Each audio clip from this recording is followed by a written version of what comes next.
Hello viewers, follow through as I solve question 21 to question 25 from a grade 9 external math paper 1.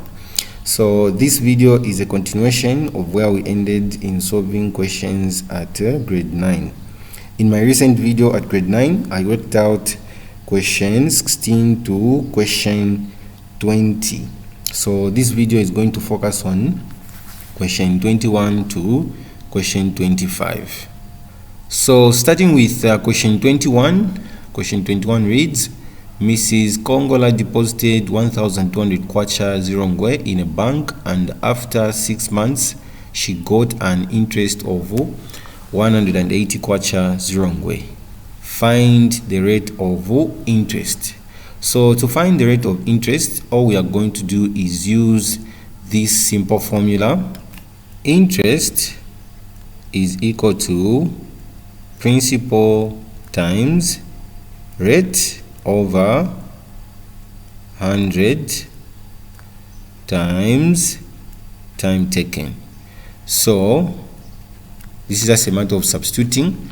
On I, which is the interest, on interest we are going to put 180 because this is what she got after 6 months as interest. And then principal, this is the amount that was deposited, which is 1,200. Then on rate, this is what we want, so we'll just put R over 100. Then times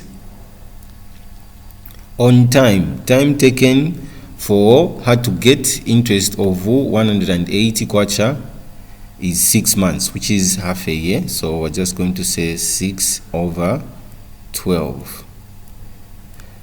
Okay, so now to get R, first of all we simplify. 100 can go into 1,200, so 100 into 100, that is 1, and 100 into 1,200, that gives it 12 there.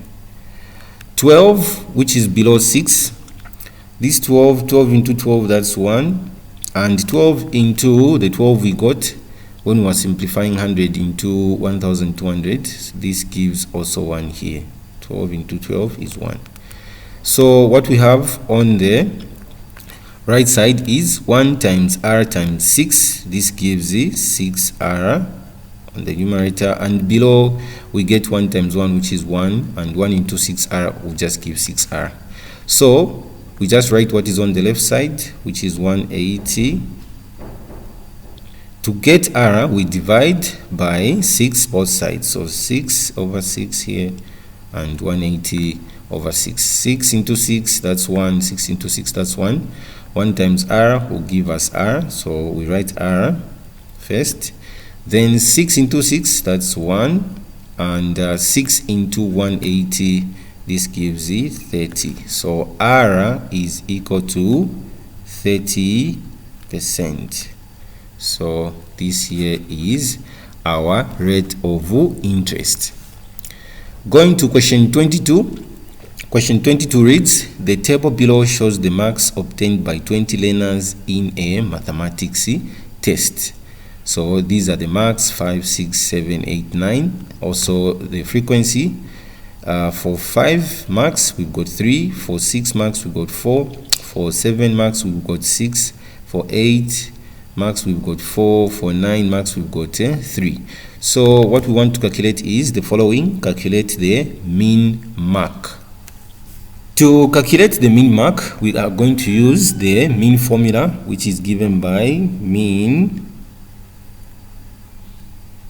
is equal to summation of fx over summation of f. So summation of fx, this is just a multiplication of the frequency value by the mark that is given. So in each column here we are going to multiply the frequency times the mark that is there. Then we are going to sum up whatever we're going to get from that multiplication. Then divided by summation f. Summation f, this is just the summing up of all these values that we have on frequency. So we are going to add 3 plus 4 plus 6 plus 4 plus 3 and That's the value we're going to put on summation f. So then this means mean is going to equal to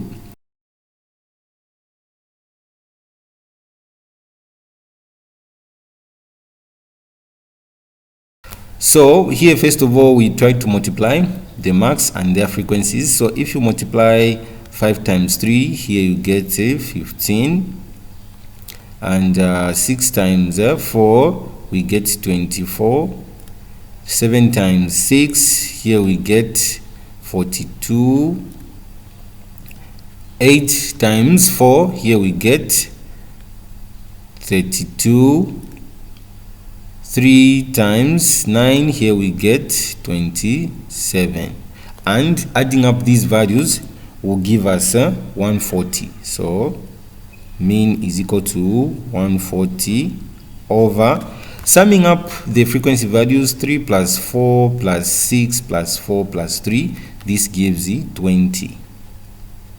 So what we're dealing with is mean is equal to 140 over 20.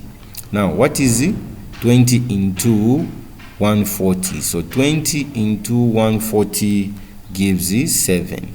So our mean value is 7. Going to question 23. Question 23 reads, in the diagram below, Q is on a bearing of 243 degrees from P. So this is our diagram. Find in its lowest terms the bearing of P from Q. To find the bearing of P from Q, first of all, let's draw a north point at Q and also extend the north at P downwards.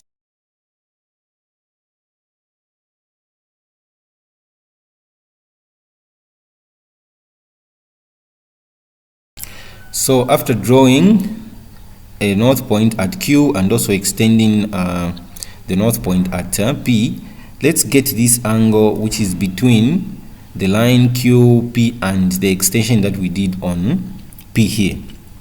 So to get this angle, we are going to subtract 243 degrees, take away 180 degrees.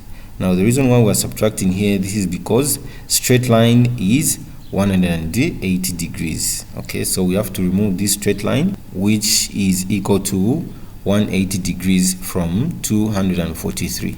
So subtracting this gives 3 take away 0, this is 3, and 4 take away 8, it can't, so we get 1 from 2 here. We remain with a 1 on 2, and we put a 1 on 4, which makes it 14. So 14 take away 8, that gives us 6, and 1 take away 1, that's a 0. So this means that the angle between QP, the line QP, and the extension that we did on P, this angle is 63 degrees. So this 63 degrees that we've calculated here is equal to the angle that we are going to form between the north point of Q and the line QP. So these two are equal. They are alternate angles. So if you've seen the lines that we are forming with the north points, these lines are parallel lines, and QP is acting as a transversal. So this means that we can come up with the alternate angles. Okay, and 63 degrees is alternate to the angle that is formed between the line QP and the extension that we did on P. So the conclusion now will be the bearing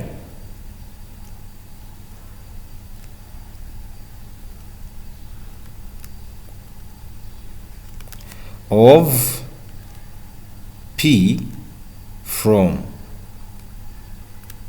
Q is 0.63 degrees. So these are three-figured bearings, so we need to write it as 0.63 degrees.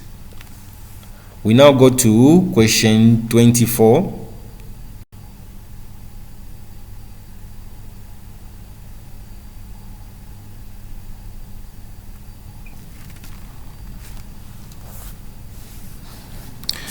Question 24 reads, A solid of mass 160 grams has density 0.32 grams per cubic centimeters. Calculate its volume. So to calculate volume, we're going to write the formula. We know that density is equal to mass over volume. So then, writing this formula in terms of volume, this will be volume is equal to mass over density. Now, our mass here is 160 grams.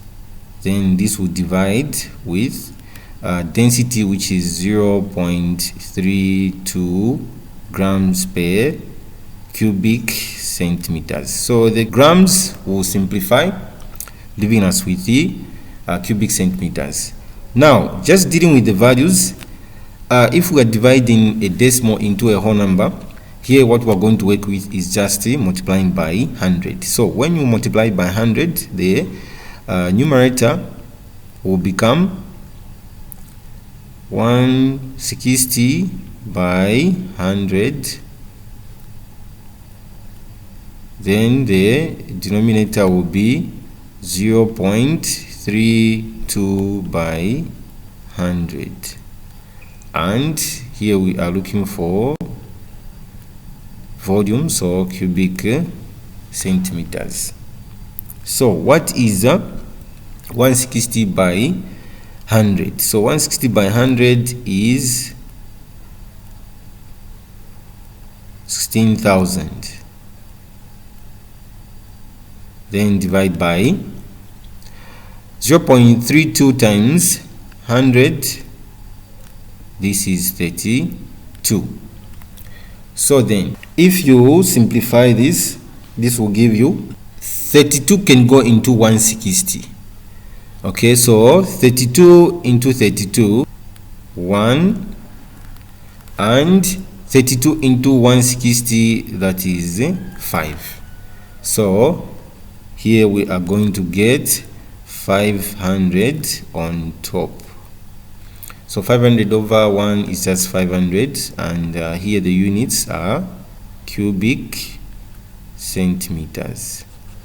So then our volume is equal to 500 cubic centimeters. Then question 25, in the diagram below, PQ and QR are straight lines. Angle QPR is equal to angle QST, which is equal to 90 degrees. PS is equal to 4 centimeters and SQ is equal to 8 centimeters. So the diagram below shows the information that we've been given. So if you've seen, PS is 4, SQ is 8, and the angle QPR is equal to angle QST, so both are 90 degrees. Find in its lowest terms the ratio, Roman numeral 1, PS to SQ. So to find in its lowest terms the ratio PS to SQ, so what we're going to do here is just take note of the length PS. The length PS is given as 4 centimeters, so we're just going to write 4.